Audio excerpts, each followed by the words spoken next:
está? Que bom te ver. Olá, que bom te ver também. Hoje está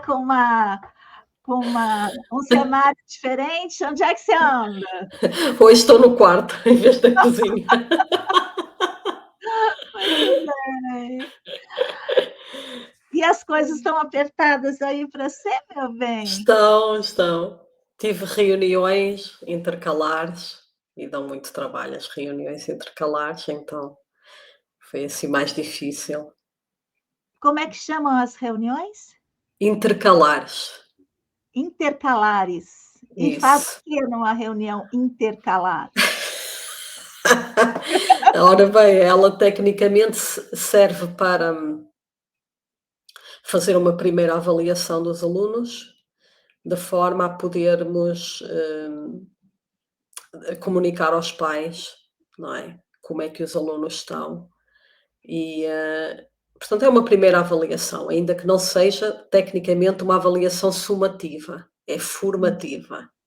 Mas nesta escola funciona quase como sumativa. Então, os alunos ficam mesmo muito ansiosos E com as faz notas. provas? Fa- Antes fazemos testes e avaliações para depois darmos uma nota, ainda que seja qualitativa, ela acaba por ter um comparativo quantitativo. Então, os miúdos sabem que se tiverem suficiente estão no 3, se tiverem bom estão no 4, porque aqui é de 0 a 5, não é? Não sei como é que Sim. é aí no Brasil. Então, de 0 a 5 não, de 1 a 5. Na escola Waldorf não tem, não. Ah, que maravilha! É outra lógica, sabe? Sim, A sim. avaliação é uma avaliação singular. Por exemplo, uma pessoa maravilhosa, que tiraria notas excelentes em todas as matérias numa escola convencional, pode receber uma avaliação de que precisa ampliar determinados aspectos, porque o que não está em jogo é a, a vida das relações, a vida da criança. Por exemplo, uma Sim, pessoa péssima pode ter melhorado demais do tanto que ela era péssima antes. sim, sim, sim, sim. Então, Adoraria que fosse assim. são Adoraria, mas não avaliações é. processuais que a gente chama. Uhum, É uhum, uhum. o processo sempre singular, o Sim. processo de cada pessoa. Enfim, Hum, ai, ai. Claro que depois vai para a vida, que nem o meu filho agora está fazendo provas, inclusive simuladas para o direito. uhum. Então, aqui no Brasil, não sei se aí também, mas aqui depois que você forma na faculdade de direito, onde você fica 5 anos, você ainda tem que fazer uma prova se você quiser advogar. Então, Sim, aqui também é provável que sim. sim. E aí eles já passou da metade do curso, eles estão fazendo simulados. E aí uma das dificuldades do meu filho é justamente no começo compreender as provas, porque ele nunca tinha feito quase. Apesar de que no ensino médio da escola Waldorf começam a fazer algumas provas para treinar. Uhum. Interessante como vai amadurecendo de um outro lado. E chega na prova sem aquele esgotamento que é comum do jovem que está desde da pré-escola se submetendo a processos Sim, avaliativos mais duros. sim. Então, eu aprecio muito, sabe? O modo como, apesar de tudo, de toda a resistência, a educação steineriana Uhum. conduz o seu processo avaliativo. Eu Sim. aprecio. Muito bem. Ai, mas olha, não quero te perder assim, tá bem? Cuidado para se manter com saúde investigativa. Não deixa o sistema te apequenar. Então, tem que fazer muito essa avaliação pessoal sua. Será que isso está acabando com a minha potência de viver? Então, tudo isso precisa estar sempre atenta, por favor. Porque Sim. você é uma pessoa muito especial. Então, quando a gente perde uma guerreira para o sistema, é muito difícil. Por exemplo, quer ver? As mulheres, sempre trabalhei com geração de renda para as camadas mais empobrecidas, desde antes da gente ter aqui no Brasil uma coisa chamada Bolsa Família, que hoje provê uma renda mínima para algumas famílias. Mas, desde antes desse programa, eu trabalhava com renda para pessoas com baixa renda, com mulheres, especialmente mulheres.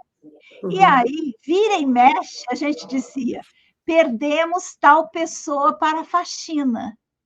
Por quê? Claro que viver de artesania não dá dinheiro nenhum, às vezes não dá nem para sustentar, e a gente se esforçava muito para gerar essa renda, para vender os produtos que elas produziam, a gente se esforçava demais, mas às vezes não era suficiente, e não era certo.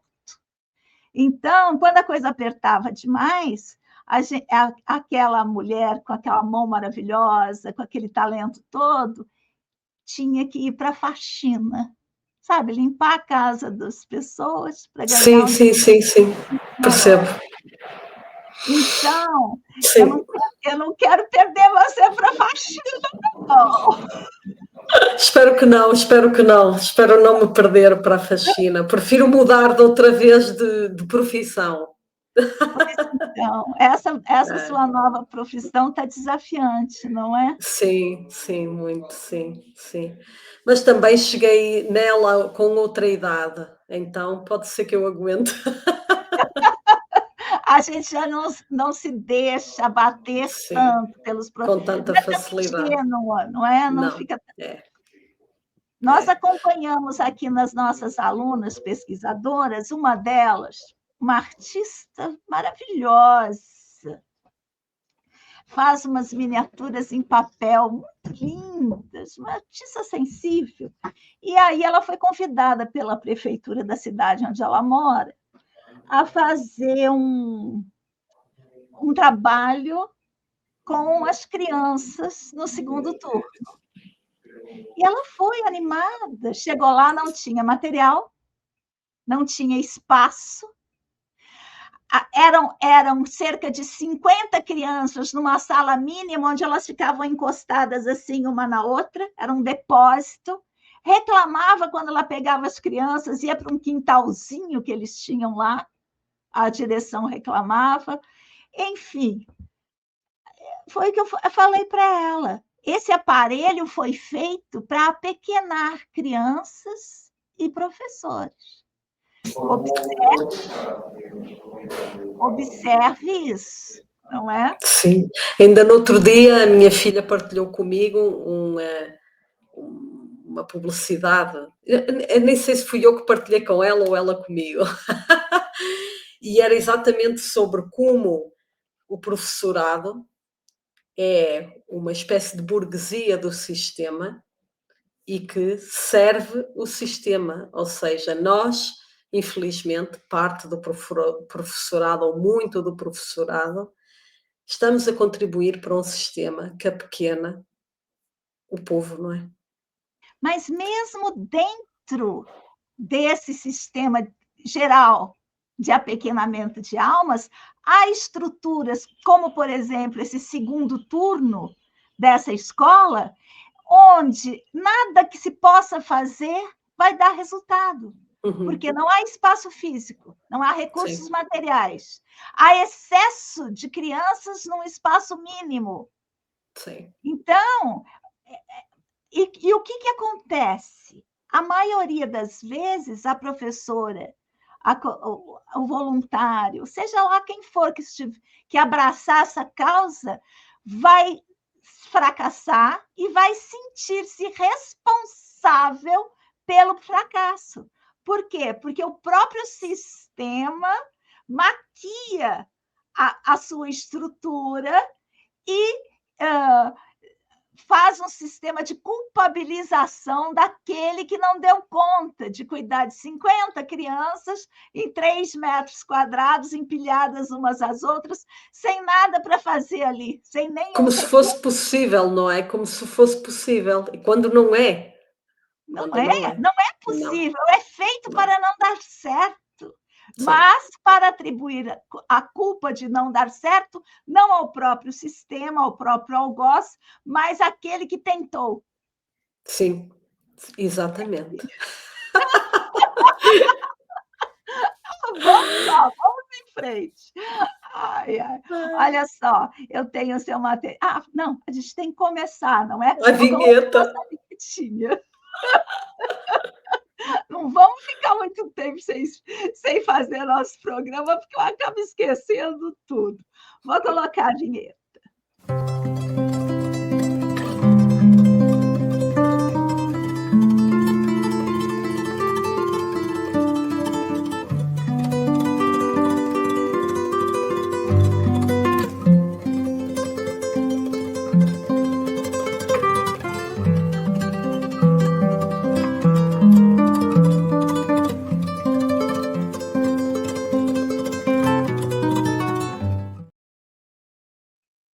Gente querida, alegria do encontro, estou aqui em nosso canal de estudo e pesquisa, num ativismo delicado a produzir conhecimento por uma estética da vida viva. E hoje com ela, nossa queridíssima Dulcineia Pinto, lá além mar, direto da Costa Vicentina, em Portugal. Conta de novo para todo mundo onde é que você anda, o que você está fazendo e como você chega. Obrigada por estar aqui. Obrigada, Nina, por estar aí também a ouvir-me. Estou aqui na Costa Vicentina, então, a dar aulas e, pronto. Olha só, você sabe que eu fiquei pensando, a gente passou um tempo assim, sem se encontrar, e nos encontramos e paramos de novo, e eu fiquei falando de tudo que eu faço, uma das coisas que eu mais gosto é essa conversa contigo, porque eu me sinto equilibrada, sabe? Porque a maioria das pessoas com quem eu converso, eu me sinto assimétrica em relação a elas, às vezes são estudantes, ainda não estão maduros no conhecimento. É raro alguém onde eu possa trocar de igual para igual, assim, no sentido do conhecimento, e mais ainda, no sentido de me surpreender, sabe? Poucas pessoas me surpreendem, eu gosto tanto. E me faz muita falta, porque depois que a gente grava, aquilo fica reverberando, sabe, em mim. Fico pensando sobre aquilo, porque são afetos normalmente que eu sozinha não iria. Eu não iria para esses lados que você frequenta. Eu não falaria esse idioma que você fala. Eu não traria esse repertório de conhecimento que você habita, que você traz. Isso para mim é uma alegria. Vou te falar, não some não, hein? Sim, tem sido difícil, não é? Outra vez, mas eu também tenho esta necessidade, também não quero deixar de fazer o programa que eu tanto gosto, de estar aqui nesta conversa, mesmo que seja só de 15 em 15 dias, faz muita diferença na minha vida, porque, porque sinto, posso estudar alguma coisa, para além também, lá está, quando dou aulas, estou a dar aulas a uma faixa etária que não tem sequer ainda abstração suficiente para coisas mínimas. Então eu estou a ensinar o beabá da abstração. E então também é difícil para mim, porque penso assim, eles não estão ao meu nível, eu não consigo ter uma conversa com estes meninos, por mais que eu goste deles e que eles tenham muito para ensinar noutras questões, mas na abstração não conseguem ainda, não é? Alguns nunca vão conseguir e outros eu espero que cheguem lá um dia, quem sabe, não é? Interessante isso que você traz. Teria tanta coisa se você tivesse vinculado a uma outra pedagogia, como a nossa, pedagogia Waldorf, para despertar nessa faixa etária que levaria ao amadurecimento dessa abstração posteriormente, mas que já teria um significado real, e não só produziria um déficit entre o que elas deveriam trazer e aquilo que são capazes de compreender, enfim. Mas Sim. a vida é como ela é, não? A gente vai habitando as frestas, às vezes afeta um, às vezes afeta outro, né? Uma ou outra coisinha acontece, mas também é bom para nos tirar de uma certa idealidade, contanto Sim. que essa queda da idealidade não produza um sentimento de desesperança, de decepção, não é? Que a gente Sim. consiga administrar esses sentimentos que devem passar por, por você muitas vezes durante a Sim. semana. Sim. E de pensar como é que eu posso, exatamente, trazê-los a este mundo e eles sintam vontade de estar neste mundo do pensamento, não é? Que eu gosto tanto, para mim é tão importante. Então, como é que eu posso fazê-los amar o conhecimento? Como é que eu posso fazê-los desejar o conhecimento, não é? E isso não é fácil no sistema em que estamos. Não é fácil mesmo, porque não há tempo hábil, pela Uhum. quantidade de informações, não conhecimento que você tem que passar, e pelo próprio dispositivo escolar, que não favorece, porque eles já estão contaminados com uma coisa de que aquilo tem pouco significado para a vida, Sim. né? Uhum. Então, é um desafio muito grande. Sim. Enfim, estimo que você consiga, pelo menos um tiquinho, de vez em quando um.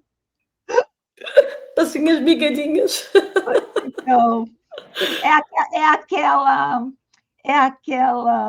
lenda popular que diz que daquele tem uma do passarinho que leva a água no bico, mas tem uma outra que eu gosto mais ainda, leva água no bico para apagar um incêndio, o colibri. Mas tem uma que eu gosto bastante, que eu não sei da onde que veio, mas eu gosto, que de vez em quando a gente recebe, de vez em quando a gente escutava em palestras antes do tempo da internet, é antigo, que é assim, uma criança está pegando as estrelas do mar que deram à praia, e quando elas chegam à praia, elas morrem se não voltam à água, e elas não conseguem voltar sozinha. E às vezes a maré, você já deve ter visto muito, a maré deposita muitas estrelas do mar na beira da praia. E aí aquela criança pegava as estrelinhas e jogava uma em centenas, duas, três. E aí alguém pergunta a ela, mas que diferença que vai fazer essas estrelinhas que você está devolvendo? Não vai fazer diferença nenhuma. E aí a pessoa, isso para mim é muito marcante. A criança responde: vai fazer diferença para ela que voltou para a água.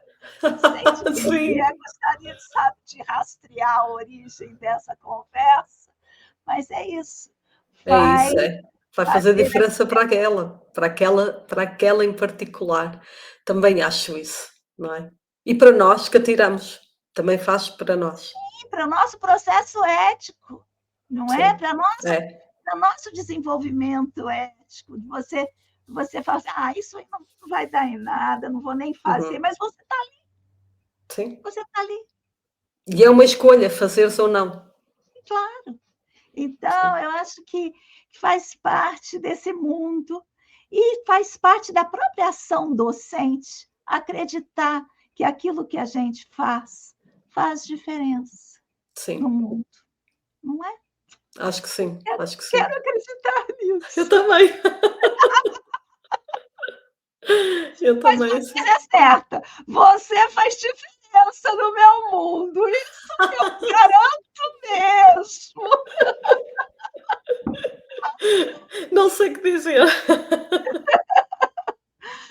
Ai, muito bem, Enfim. eu já estou com seu material aqui. Quer Então fazer a vá, introdução? Quer que eu vamos lá. coloque ou vai fazer uma introdução Coloca, primeiro? coloca, começa já, assim. Tá bom.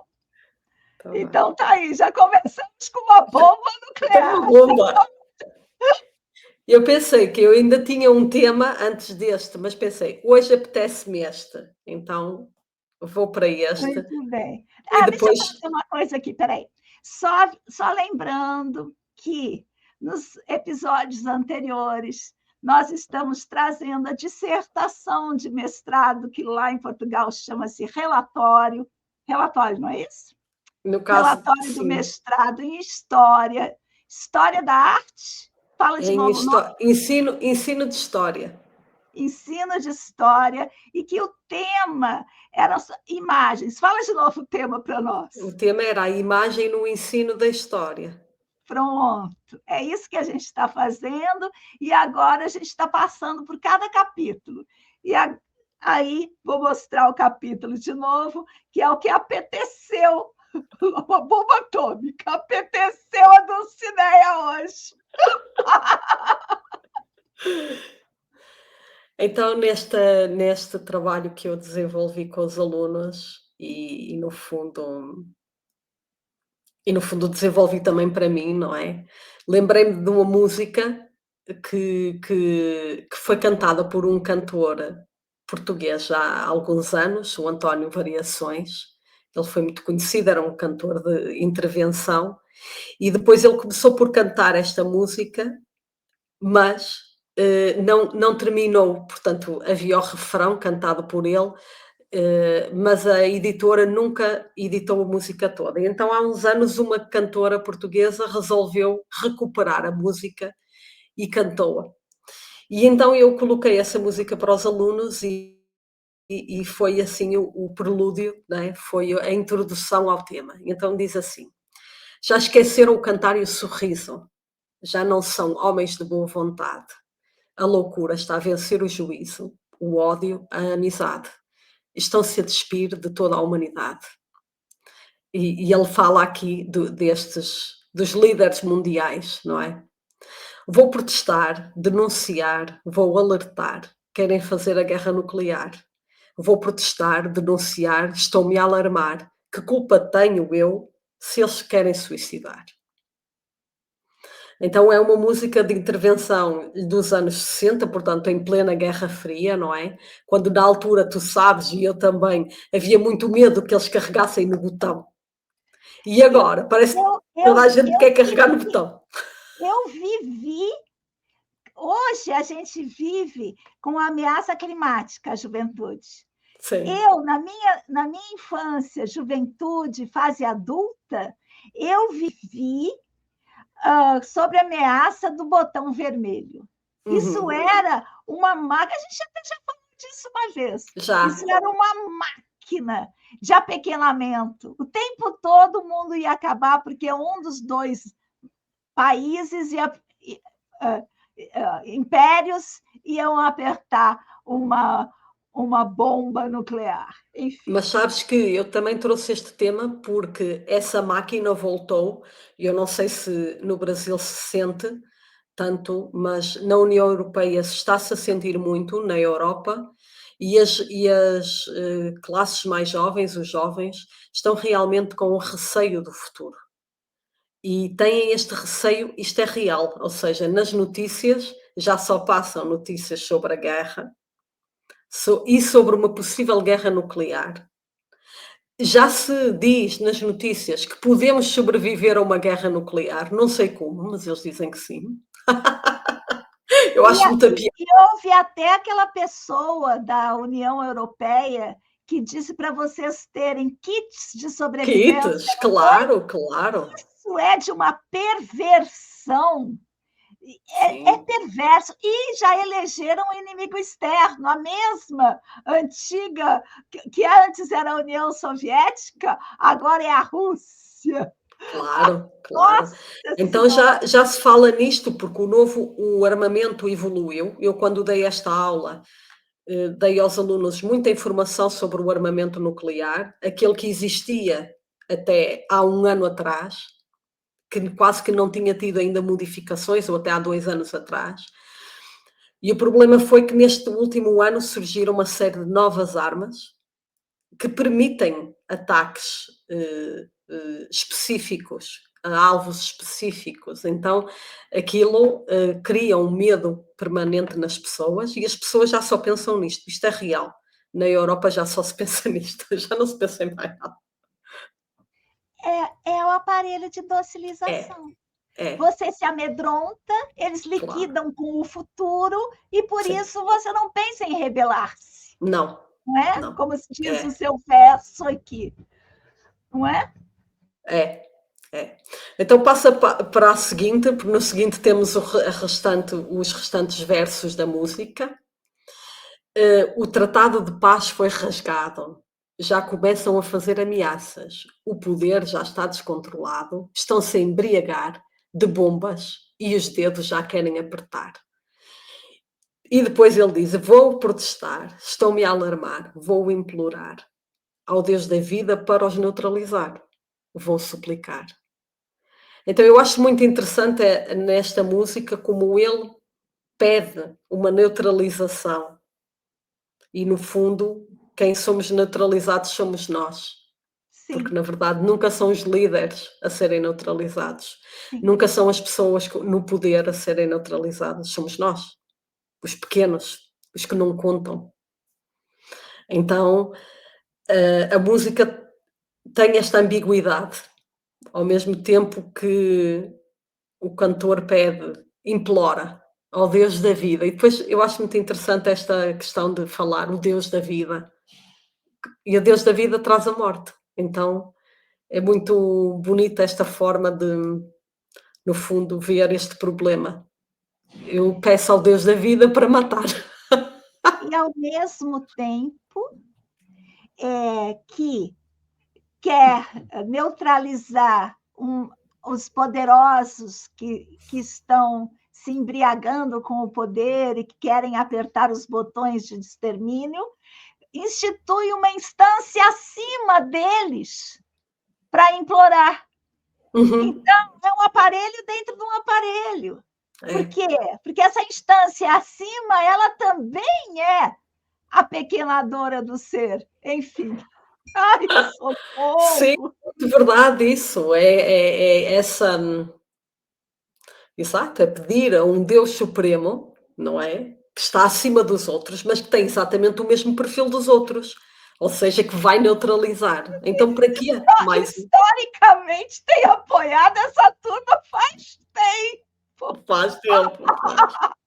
Aliás, foi criado por essa turma. Exatamente.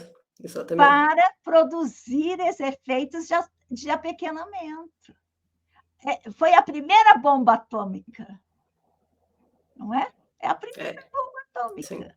Sim. Ou seja, tudo bem, se maltratem, deixe-se maltratar, deixe-se humilhar, deixe-se apequenar, porque existe um lugar perfeito para você depois que você morrer. Ou seja, aguenta tudo o que fizerem com você.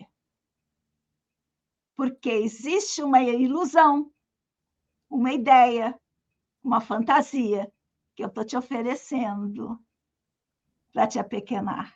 É o mesmo aparelho, só que ele vai ficando cada vez mais compacto. Ai, não. É isso.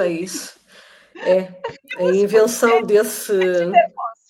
É verdade. A invenção desse Deus Uma vez, há algum tempo, eu ouvi esta questão e isto chocou-me muito na altura quando eu ouvi, que era que o Deus cristão era um Deus antropocêntrico. E eu pensei, que Mas é muito verdade. O problema exatamente deste Deus que formou o Ocidente é que ele é antropocêntrico, plenamente antropocêntrico. Mas vou Não te é a falar bem natureza. sincera, formou o Ocidente, mas também no Oriente, Sim, também tem o mesmo figura, em parte do Oriente, é. boa parte, é o mesmo cara. É o mesmo cara que tem 3 faces, mas é o mesmo. Então, buscado, porque eu entendo, agora é um pouco de Nietzsche, mas eu entendo a vontade de Deus. Porque você está numa situação terrível.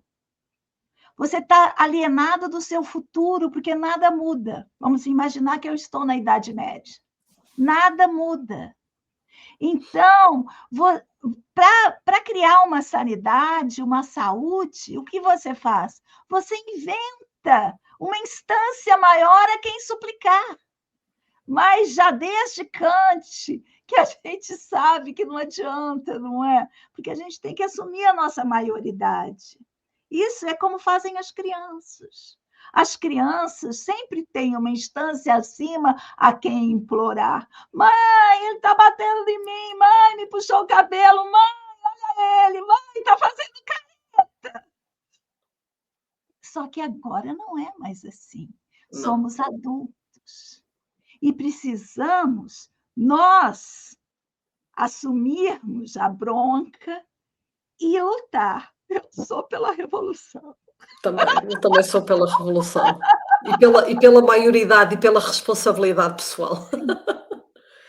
E é diferente a minha maioridade da minha responsabilização pelo que eles fazem. Claro, Eles são responsáveis por isso. sabes, claro. Mas eu sou adulta suficiente para dizer isso na cara deles. Só que eles não me escutam, nem aqui dentro desse aparelho me escutam. É verdade. Sim, sim, sim, sim. Mesmo dentro da casa deles, porque esse aparelho que estamos habitando agora é a casa deles. É o modo como hoje eles apertam o botão atômico. Uhum. Né? Bem, É. deixa eu deixar você falar, porque senão esse assunto me deixa até vermelha. Então vamos lá, passar em frente. Já nem sei o que coloquei. Então, nesta aula, o que é que eu falei? Eu falei da crise dos mísseis de Cuba, porque como eu sou de história, eu tive que ir buscar um contexto, e quando foi da crise dos mísseis de Cuba, houve de facto um perigo real, não é? Porque houve a instalação de mísseis na Turquia por parte dos Estados Unidos que podiam atingir Moscovo, e depois houve a instalação dos mísseis, ou a tentativa de instalação de mísseis soviéticos em Cuba, não é? O que levou, digamos assim, à crise dos mísseis. E depois é muito interessante ver as imagens, não é? Neste caso é uma caricatura com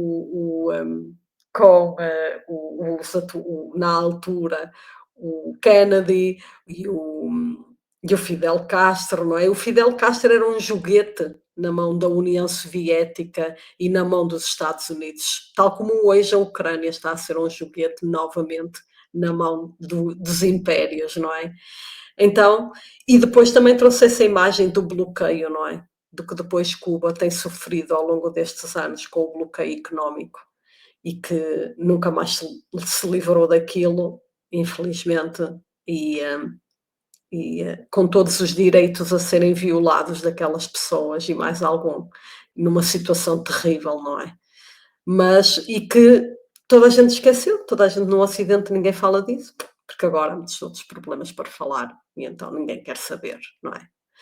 Então, levei isto aos alunos, foi muito interessante ver também. Eu levei isto e levei muitas outras coisas que não coloquei aqui, porque não vale a pena, senão nunca mais saímos daqui, tínhamos para aí 3 horas para falar. Então passa em frente.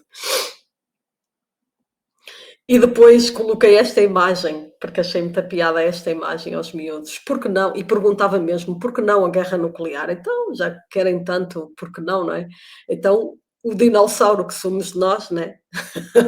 A apontar para a bomba, de género.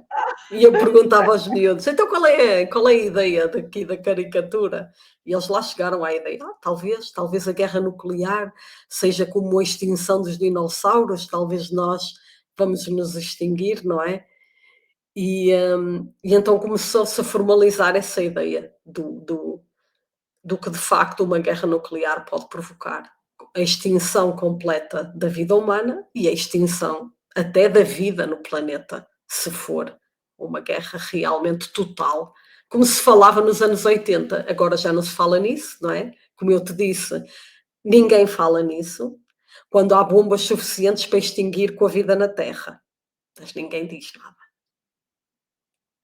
A vida, não é a vida humana, é a vida.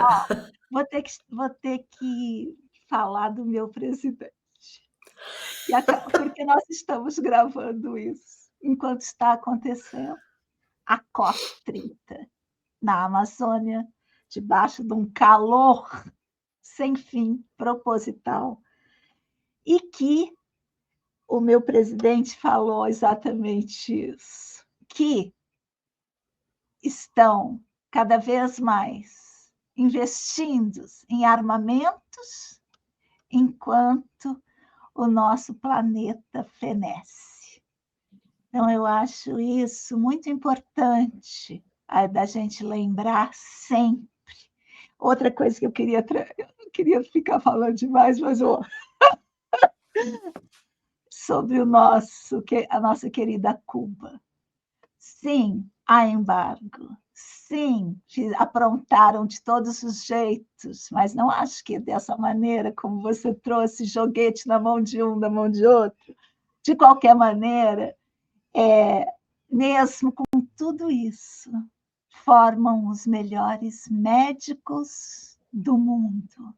E mesmo com tudo isso, são honrados de si mesmo, têm orgulho de si como gente no mundo. E mesmo com toda essa opressão canalha, eles continuam a estender a mão aos povos. Aí mesmo, na Itália, quantos médicos cubanos atuando em lugares onde os médicos ocidentais não querem ir.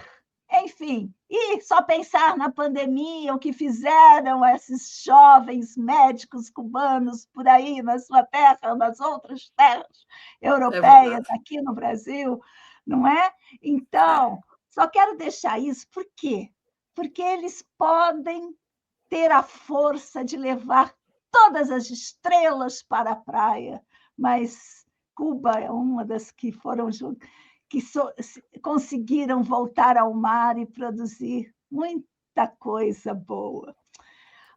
E tem gente como o meu presidente, que ainda fala com todas as letras que os senhores da guerra precisam ser parados. Eu precisava dizer isso. Ai, socorro! Fizeste muito bem em dizer isso. A minha aula também foi muito nesse perfil, sempre. Porque infelizmente, não é?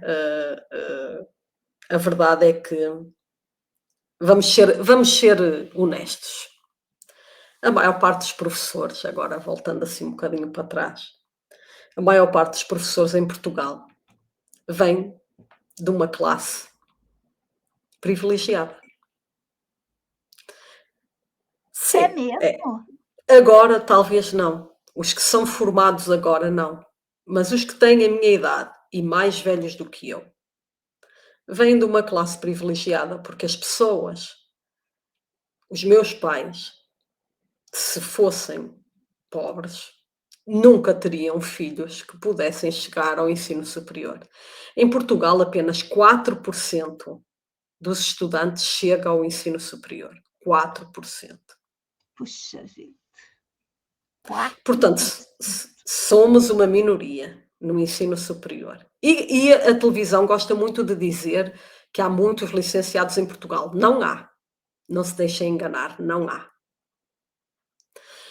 E durante muito tempo, quem chegava a professor eram filhos de famílias que já tinham algum poder económico, dentro, por exemplo, da ditadura. Sim. Ora, se essas pessoas chegam depois às escolas, elas vão defender o sistema todo. Portanto, quando depois se dá a história, é óbvio que se vai falar mal de Cuba, vai-se falar bem dos Estados Unidos, vai-se falar mal dos palestinianos, vai-se falar bem dos israelitas. Por isso, os miúdos ficam tão espantados quando chega um professor que diz: não, não, os israelitas têm culpa. Vejam bem o que estão a fazer. E eles ficam: eu ouvi bem. Socorro! Não vai Não ser é? presa, hein? Pelo Vou ser presa, vou ser amor presa. de Deus! Mantém. Ó, use a nossa metodologia aqui, a metodologia apilheira. Somos só duas velhinhas a falar de tricô. Os bilhetinhos a gente vai enfurnando. Artes manuais, conversinha, navegar é preciso. Não é? Quem olha fala assim: duas velhinhas a tricotar.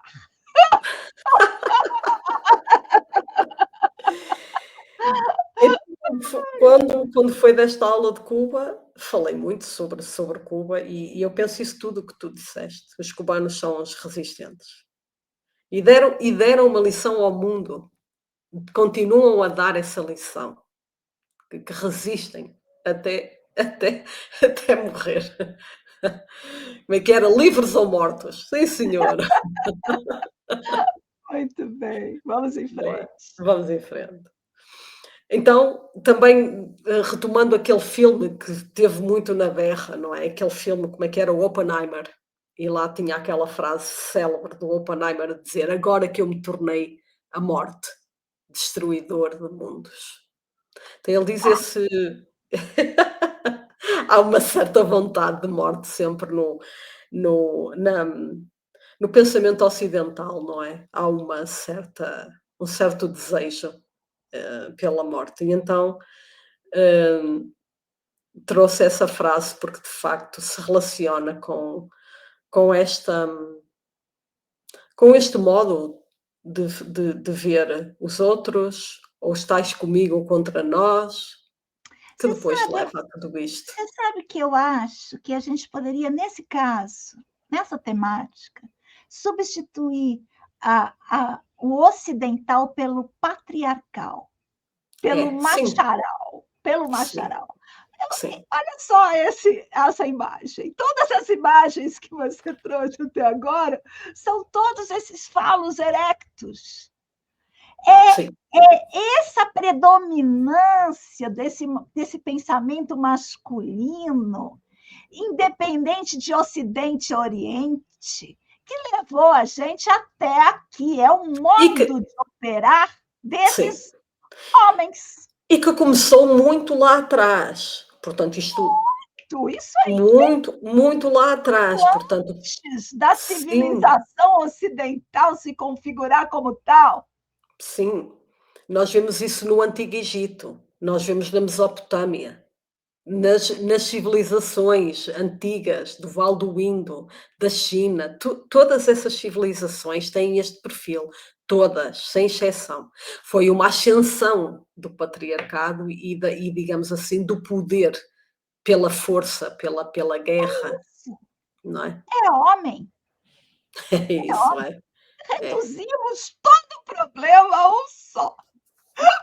Uma vez eu assisti uma série que os homens tinham sofrido com uma pandemia, acabou com os homens. Acabou. Sensação de alívio num primeiro momento, porque logo já começa a surgir. Porque é fácil encarnar o poder da destruição, da Uhum, morte, em uhum. quem tem esse membro que torna-se erecto. é mais prático. Mas se esse membro deixa de existir, essas forças do Thanatos se encarnam em qualquer coisa, até numa estrelinha do mar recuperada. Então, podemos acalmar um pouco também. Sim, é verdade. Eles são os vilões da vez, mas o vilão mesmo são as forças constituintes do ser que querem o poder, que querem o aniquilamento do outro, e que essas forças estão em todas nós, em mim, então. Mas uma coisa é ter a força, ter a Constituição. Outra coisa é fazer uso disso como objetivo no mundo. Uhum. Então, essa questão a gente tem que deixar ainda bem delineada, senão Sim. acaba criando um inimigo externo, o dos falos erectos. Não é minha intenção, apesar que eu gosto muito de falar isso, mas com base no seriado televisivo não funciona não, porque daqui a pouco só sobrou mulher do mundo, daqui a pouco elegem uns falos artificiais e começam a oprimir as outras. É impressionante, não é? Eu acho que essas forças de constituição que a gente tem que aprender a lidar com elas e a ultrapassar, para que a gente possa sonhar futuros, um outro mundo possível. Sim, eu acredito. Também acho que sim. Esperemos que sim. Hoje eu estou muito panfletária. Então, também como panfleto, estes dois dinossauros a dizerem um para o outro: eu votarei no meteoro, pois acho que precisamos mudar as coisas por aqui. Parece-me muito atual. É tal e qual a política em Portugal. É assim: vou votar no meteoro. Vai ter que mudar. Se vai mudar para melhor, não. Mas vamos ao meteoro. Então acho que é muito isso. Então apresentei também aos alunos esse quadro em que tinha o número de ogivas que há atualmente, já devem ser mais, mas até 2022 eram cerca de 5.000 e tal. Meu Deus. Portanto, se as pessoas acham que isto não é um problema, acreditem, é. São quase 6.000 ogivas nucleares no mundo, com um poder de destruição enorme, que se forem todas detonadas, vamos desta para pior. Já não é para pior, é para pior mesmo. Mesmo com as guerras atuais, não atômicas, a poluição, as Sim. partículas que eles emitem, que eles jogam na atmosfera, a quantidade de poluentes que são jogados diariamente na atmosfera já é o suficiente para nos asfixiar a todos em pouquíssimo tempo. É verdade, sim, é verdade.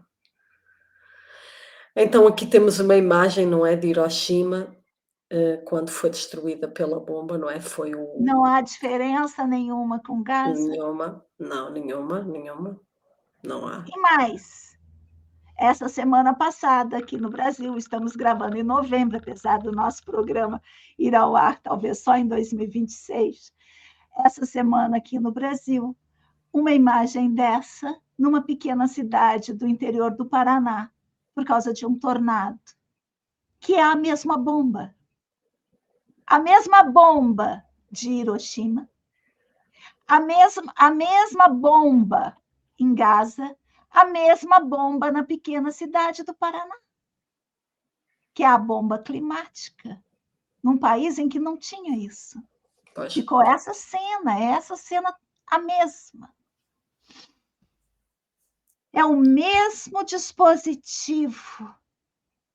É o mesmo. É. Então podes passar. Acho que a imagem seguinte é ainda mais.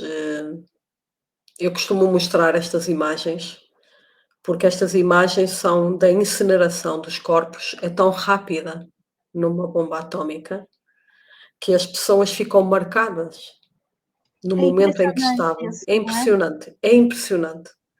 Porque não é uma sombra, não é uma coisa digital que os miúdos agora veem e pensam: isto não é verdade. Não, é. A incineração é tão rápida que fica marcada. Portanto, o corpo desaparece totalmente e fica marcada uma sombra, uma impressão. Eu acho isto que nem tenho palavras para explicar o meu pensamento. Esta impressão que fica na realidade, não é? No real, na matéria, mas que o orgânico, aquilo que deu vida, o humano, já não existe. O corpo orgânico desapareceu instantaneamente e ficou apenas uma sombra no real. Então é impressionante, não é? É impressionante, sim. É impressionante. E, portanto, quando as pessoas me vêm com essa conversa, e eu já ultimamente, nestas últimas semanas, tem-se ouvido nos jornalistas aqui em Portugal a falarem: mas já se pensa que se pode sobreviver à guerra nuclear? E eu penso: não sei não. Não sei não. Não sei, espero que a gente não veja, mas não estamos a caminhar para um bom lugar, portanto, também não sei. Não. Nem sei, mas vou falar uma coisa que tem quem queira acelerar o processo.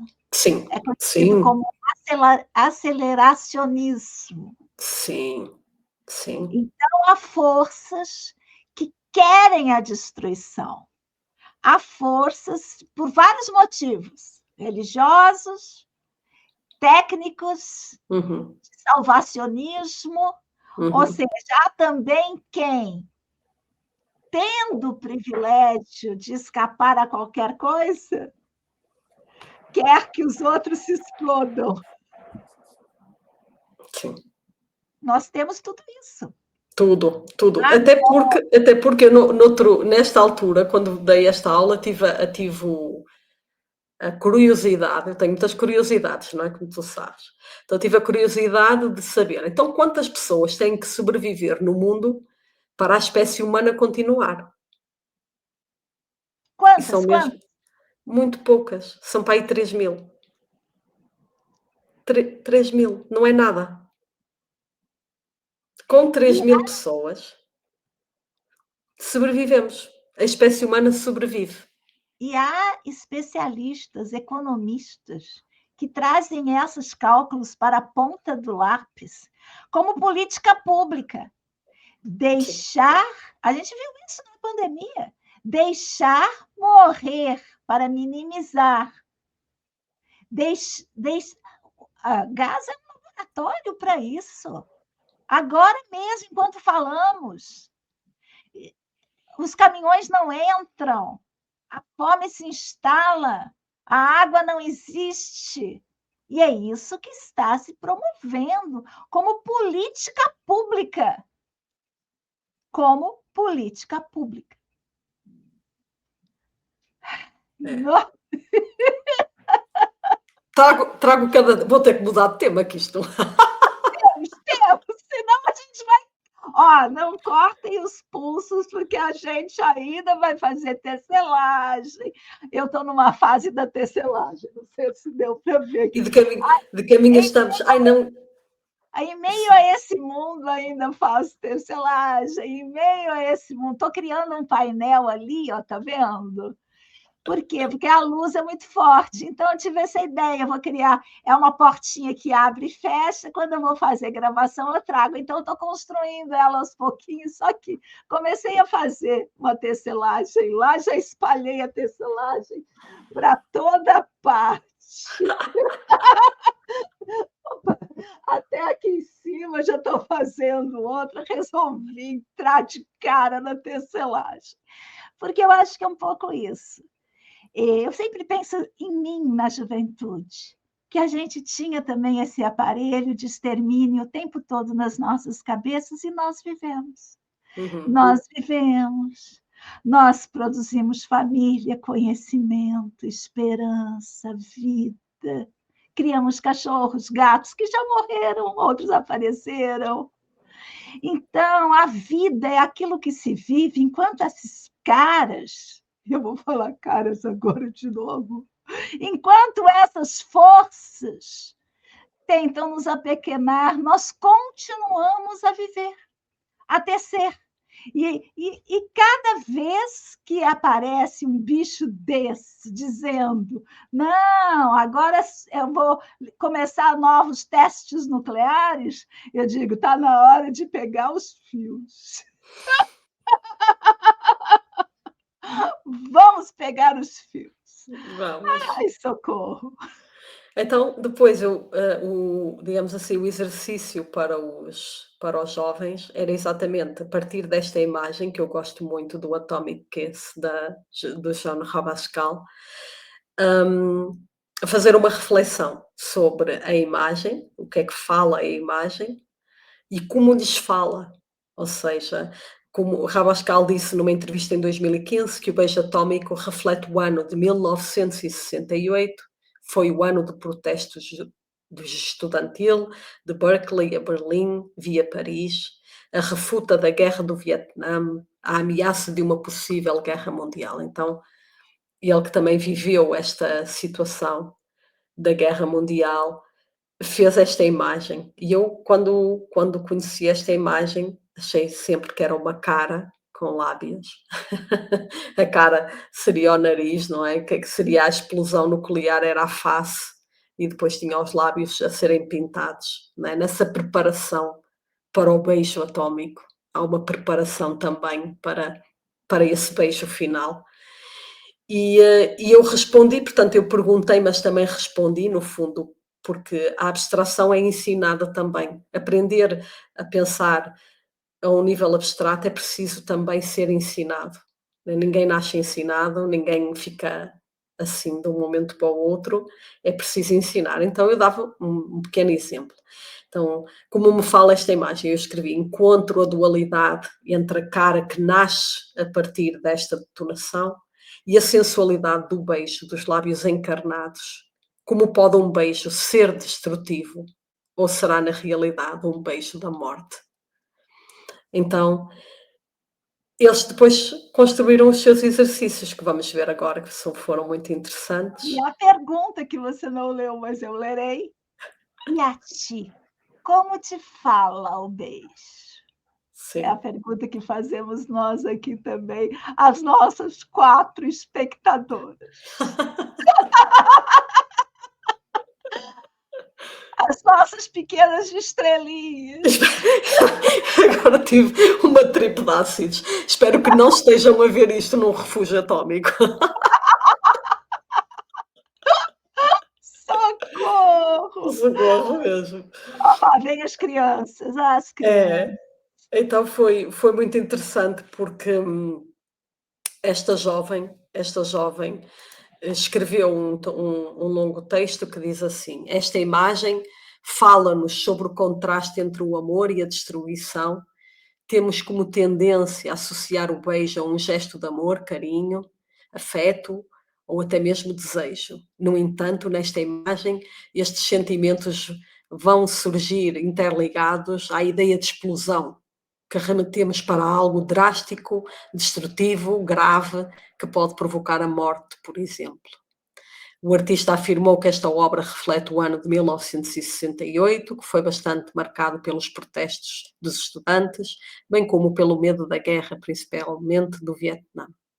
E depois continua: a meu ver, a imagem mostra-me como algo que é aparentemente bonito, pode ter um lado um tanto quanto destrutivo. O beijo, como eu já havia referido anteriormente, remete-nos para a paixão, para o amor, o desejo, mas neste caso específico parece esconder um perigo, como se algo estivesse prestes a explodir. Faz-me pensar, por exemplo, em algumas relações amorosas que aparentemente são boas, mas depois acabam por revelar-se tóxicas, ou então, como algumas coisas na nossa vida, no cotidiano, podem ter um duplo significado. Foi muito interessante porque ela Muito lindo. Que muito idade, linda. mais ou menos, dos netos? Esta jovem, 17 anos, 16, 17 É anos. bom vê-las pensar, não é? É, é, é. Foi muito interessante toda a reflexão que ela fez e ainda por cima ela beijou a folha, foi a única que beijou a folha, são os lábios dela, e Ah, depois que legal isso também de implicar o corpo na sim, tarefa. sim, sim, sim, implicou o seu próprio corpo na tarefa, foi a única. Eu disse: "Mas vocês até podem pintar com batom se quiserem e tal", e ela foi a única que pintou os lábios e beijou a folha, e depois desenhou aquelas chamas com aquelas pessoas que estão ali em volta do beijo. E ela continua dizendo: "Acredito que o beijo pode representar muitas coisas.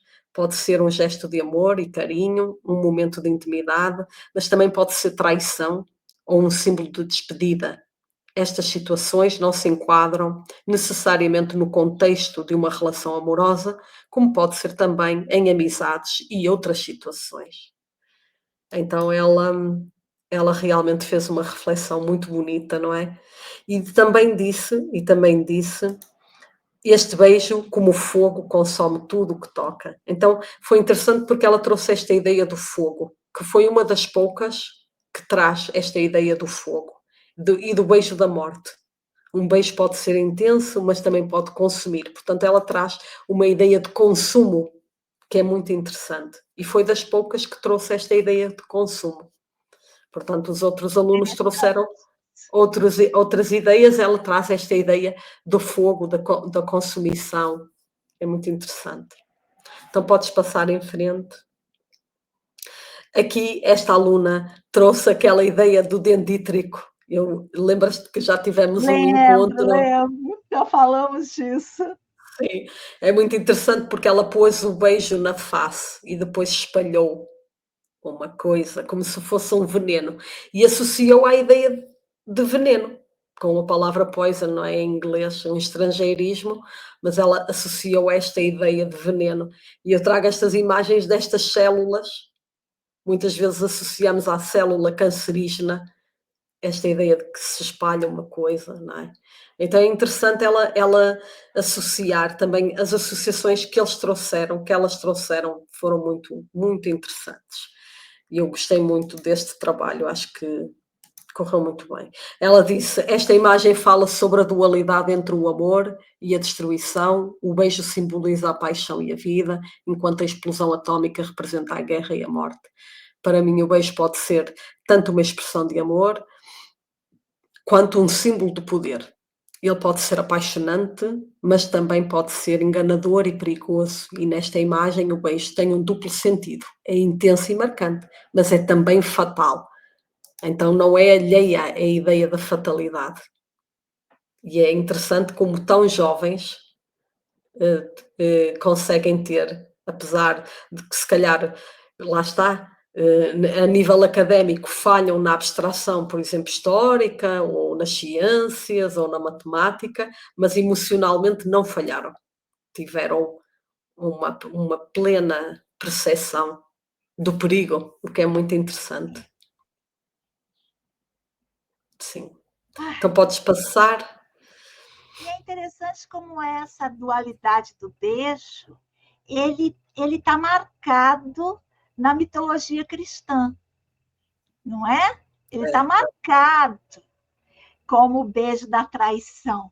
sim, pois está, exatamente, exatamente, Ele está lá, exatamente. Ele ele está é lá. uma marca, Uhum. mas é uma marca de que, de um certo modo também, se a gente for escafunchar um pouco mais, a gente pode chegar, principalmente agora sim no Ocidente, que é onde o beijo está mais associado à mulher do que ao homem, porque no Oriente, em outros lugares, o beijo também é masculino, mas no Ocidente ele é mais feminino, tanto o batom que o pintor usou é uma característica do feminino. A gente pode fazer também uma leitura misógina em certo aspecto.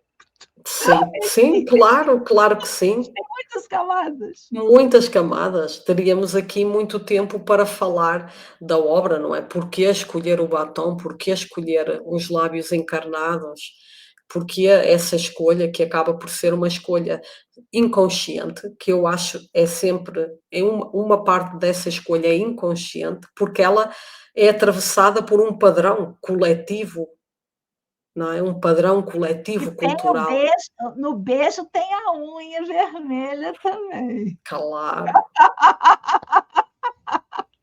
Enfim, tem aí várias camadas, sim, não é? sim, é. Várias. Várias, sim. Então podes passar para o outro. E neste também foi muito interessante porque, olha, eu não sei o que passou aqui. Este slide ficou assim estranho, porque ainda está com o outro de trás, mas pronto, não faz mal. Agora já está bem. Então neste, nós vemos que estas foram outras duas alunas, uma que associou a uma bombita, assim, uma bombita de dinamite, uma coisa redondinha, pequenina, fofinha, da Sim, Pop, como dos desenhos como animados. dos desenhos Aquela animados. era sempre uma bola com um pavio que explodia. Yeah. E ela de certeza que foi buscar a própria imagem à internet. Se tu colocares bomba, a primeira imagem que aparece é um desenho animado da bomba. E é igualzinho, portanto ela deve ter ido buscar e desenhou, mas foi uma escolha desenhar este. E depois a outra colega desenhou esta explosão com os lábios por cima, parece um nariz que saem umas coisas. E essa saída são uns mísseis, que ela disse-me. São umas coisas, Sim, uns mísseis. Então eu trouxe este novo míssil que nós temos de destruição, que a Rússia tem.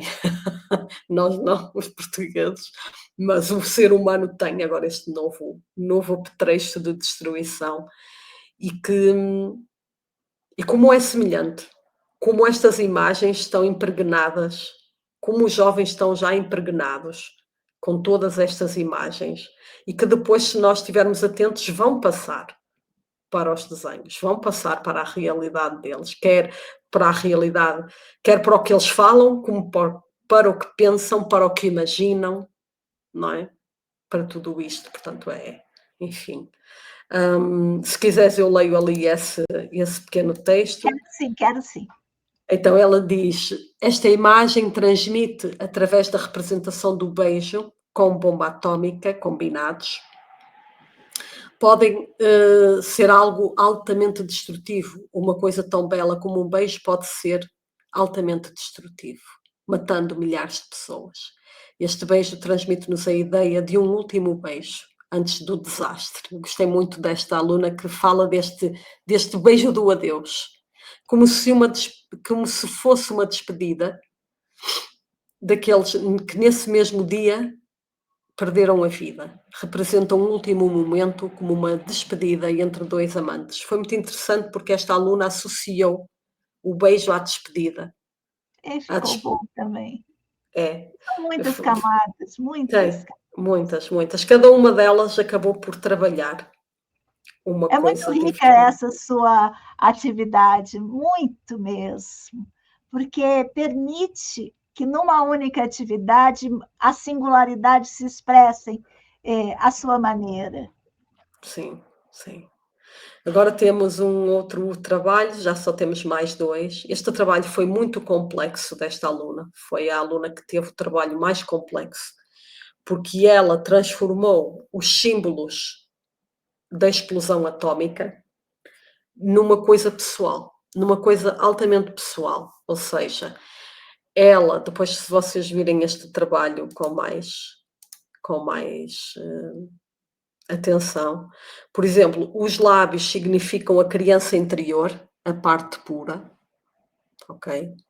Depois, a bomba é, digamos assim, o estrago causado, portanto, o que é que ela fez? Ela comparou a destruição da bomba atómica como quando nós sofremos um trauma pessoal. Então, quando sentimos esse trauma, o que é que acontece? Portanto, quando vivemos um evento que nos causa um trauma, o que é que acontece? E então ela fez essa reflexão à volta disso. A bomba seria esse estrago causado. Mas depois, os prédios que estão destruídos é o interior da pessoa, a estrutura que se destruiu. E a radiação seriam as feridas.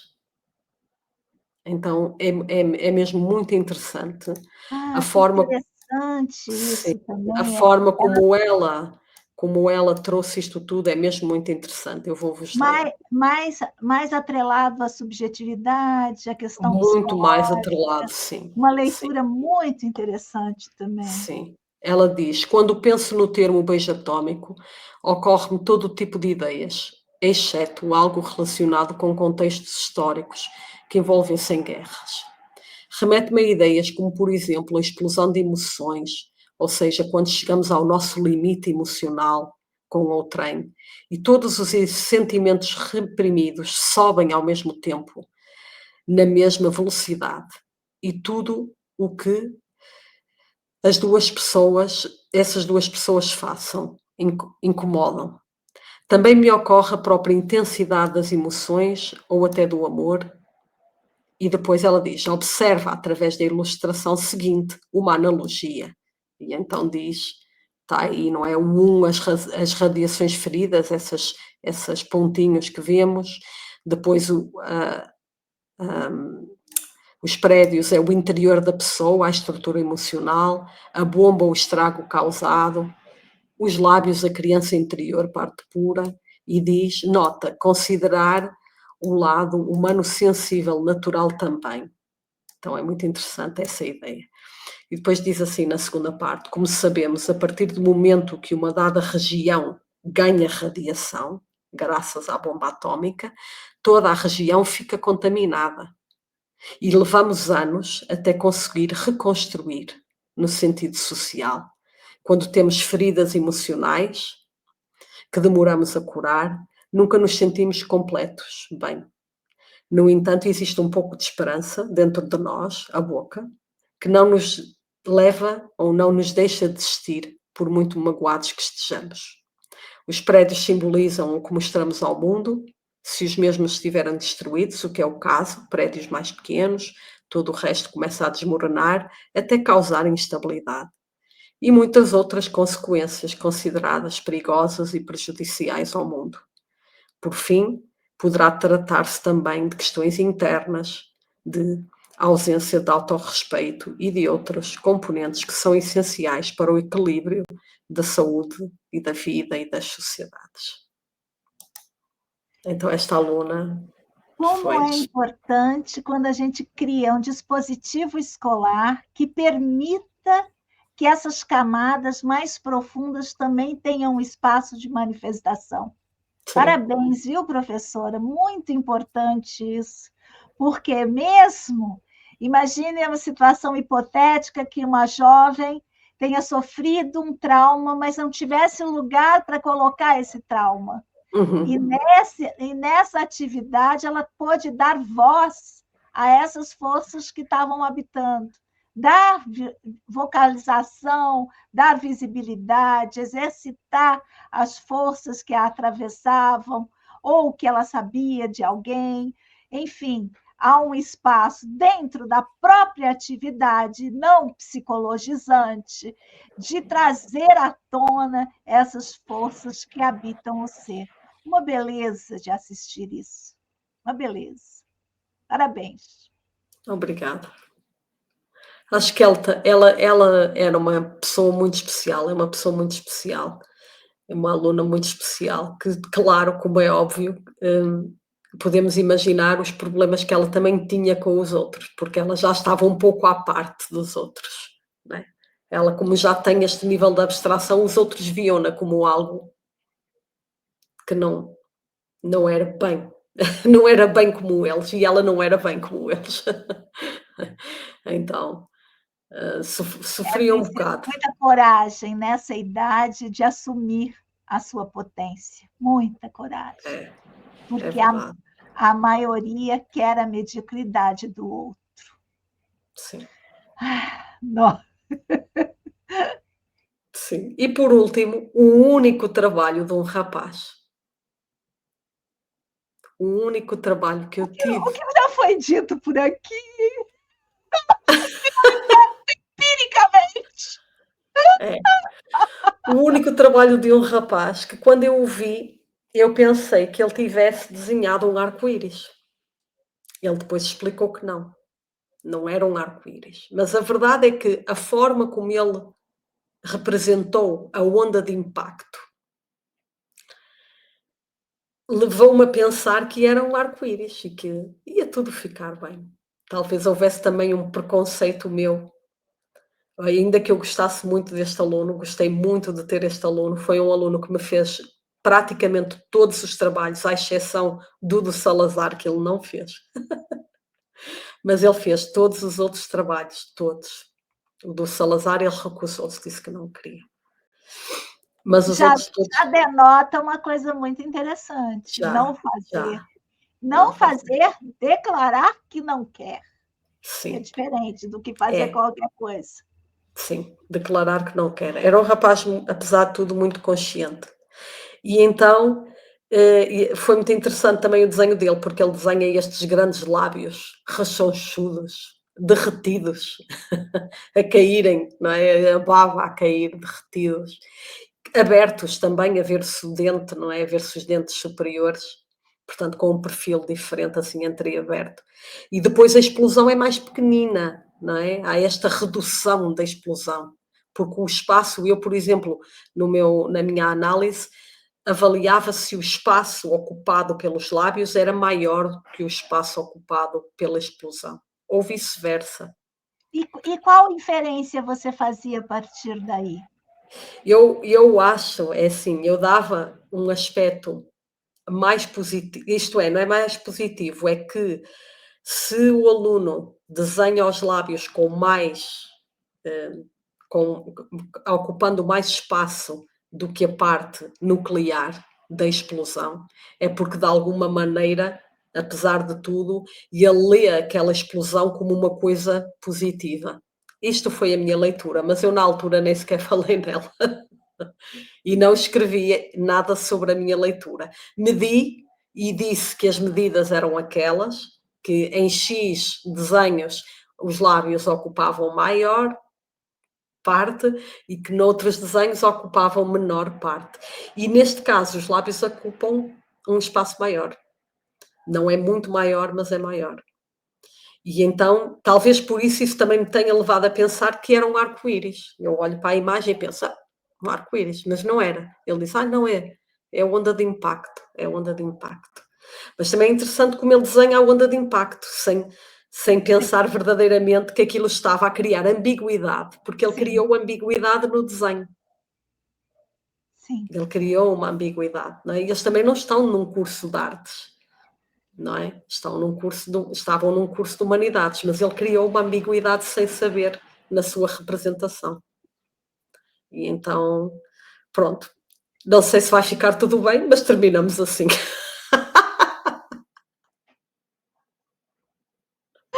Vai ficar tudo bem. Tudo bem. O que é que eles Olha, fazem agora? Já não sei. Eles ensinam-me, mas eu não sei fazer. É assim, espera. Espera, como é que é? Não, já não sei. o Assim, coraçãozinho? coraçãozinho. Ah, O novo. A gente fazia assim, eles agora fazem assim. é mesmo? É a diferença entre os jovens e os velhos Aham. como eu, portanto, os velhos Ah, fazem assim e os novos fazem assim. nossa, e os velhos como eu não fazem nenhum desses. Nada. Não fazem, eu nunca fiz coraçãozinho nenhum. Ai, ai. Nossa, que beleza, viu, Dulcineia? Obrigada. Ai, vou te falar, é um mundo, não é? É o mundo. Há que ter Vamos, esperança, apesar de tudo, temos de ter esperança que deixamos umas migalhinhas e pode ser que a coisa vá. eu acho que é diferente, sabe? Eu acho que é um pouco mais, na minha opinião, eu acho que as coisas não melhoram, sempre pioram. mas a vida continua vivendo. Uhum. Sim. Por exemplo, a gente já falou disso aqui, mas vou repetir. Lá em Gaza, todo dia eu vejo alguém pegando um mato sujo de poeira, de dejetos, para fazer uma comida. Vejo uma mulher estendendo um fio de luz que já não existe, para estender uma roupa. Eu vejo pessoas que estão soterradas por camadas e camadas de sujeira, se limparem numa vasilhinha d'água assim, lavarem a roupa depois no próprio banho, na água do banho. Então, eu acho que, sabe, a vida, ela é mais. E o cotidiano nos salva. Lá na minha tese eu tenho o Cerco de Lisboa. Uma das partes da minha tese é sobre o Cerco de Lisboa. E aí a personagem, porque a tese tem personagem, sabe? E aí a personagem, ela está não sei quantos e quantos e quantos dias naquele cerco e ela é uma tecelã. E ela continuou a produzir, agora ao invés de tecidos, gaze. A gaze para pensar, porque dentro do cerco de Lisboa tinha a peste negra. Então, queimava-se coisas, enfim, tinha toda uma lida e tinham pessoas que estavam cuidando dos doentes, também ali naquele cerco feroz. Enfim, e aí eu acho que é um pouco isso, que no meio desse cerco, porque nós vivemos num cerco, nós vivemos cercados. No meio desse cerco, ainda ferve-se as águas para esterilizar as coisas. Ainda faz-se a gaze para as pences, cria-se a tecelagem para criar os tecidos e colocar nas feridas. Ainda se vive. E ainda busca-se, eu acho que é a coisa mais importante para mim, busca-se um alinhamento ético, estético e político, mesmo sob o cerco. Eu acho que para mim é isso. Porque eu não acredito em Terra Prometida, em Salvador da Pátria, em nada disso. Isso tudo são figuras de apequenamento da alma. Acho que a vida se vive. É a questão da heterotopia. Todos esses valores maravilhosos que a gente quer num futuro maravilhoso, eles habitam a gente agora, a cada dia, a cada gesto. Basta que a gente abra a percepção e vê. Isso não quer dizer que a gente vai se alienar e achar que está tudo bem, não. A gente quer dizer que a gente, na luta, percebe as potências que fazem da vida a vida viva. Enfim, hoje eu estou muito doutrinária. Todos estes episódios são muito doutrinação. Mas eu acho que é um lugar que a gente tem para falar isso. A gente vai falar isso aonde? Sim, sim. A única opção é para os gatos, para os cachorros, para os bois. São as minhas opções. Tatu. Essa semana a minha cachorra matou um tatu. Então, nem com ele vou poder falar. Eu acho uma pena quando isso acontece. Então, tem também os jacus, que são aqueles pássaros lindos que agora estão endoidecidos aqui, as maritas. Tem os sabiás que estão cantando demais. Enfim, tem os bem-te-vios que cantam também cedinho. Mas eles cantam, mas eu não posso falar, tenho que falar com você, porque não tenho outro palco para dizer essas coisas. Sim. Muito bem, querida. Então, passo a palavra para você para a gente se despedir. Passamos muito do nosso horário, peço desculpa. Sim, muito. Hoje passamos muito. Obrigada a quem está. Sim, primeiro obrigada a ti por me acolheres aqui sempre neste lugar, onde eu também tenho uma voz, onde eu também posso falar, e é muito importante. ter um lugar para falar é muito importante. E onde sabemos que somos ouvidos também, não é? Isso é muito importante. E pronto, e espero que tenham gostado e vemo-nos no próximo episódio. Muito bem. Agora vou soltar a vinhetinha, fica aí.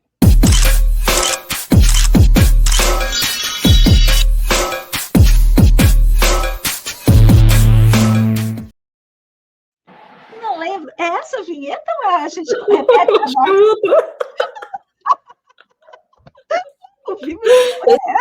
Esta também deu, obrigada. Não, vou colocar a nossa, não abro mão dela.